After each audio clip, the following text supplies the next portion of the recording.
इतकासा जीव पण खुर्चीवर चढण्यासाठी किती धडपड चालू होती बघा. आणि लास्ट तिला काही चढता आलंच नाही. नंतर ना मीच बसवले तिला वरती खुर्चीवरती. आणि खुर्चीवर बसल्यानंतर सुद्धा बघा तिचं दोरीने खेळणं चालू होतं. आणि लगेच दोरी काढून घेतली म्हणून ना उतरण्याचा आणि प्रयत्न चालू होता. खरंच लहान असली तरी ना छान त्यांचं खेळणं बोलणं मस्तच असतं.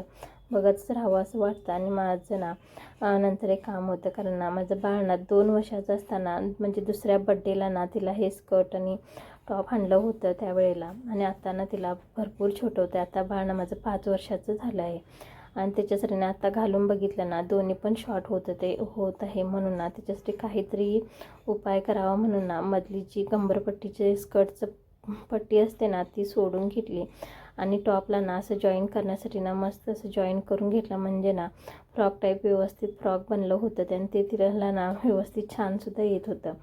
आणि असंच जुगाड करून ना फ्रॉक तरी बनवलं. त्यानंतर ना उद्या एकादशी आहे म्हणून ना संध्याकाळी येताना ना होने ताजे खजूर आणले होते. आणि वरीच्या तांदळाचे लाडू आणले होते. आणि ते सुद्धा ना खजूर इतके फ्रेश होते सांगू ना खायला. म्हणजे जास्त गोड लागत नाहीत. असे फ्रेश असलेले ना कच्चेसारखे असतात पण ना फ्रेश खायला छान वाटतं. जास्त गोड वगैरे असत नाहीत. चला तर आजच्या पुरते एवढंच. भेटू उद्याच्या व्हिडिओमध्ये.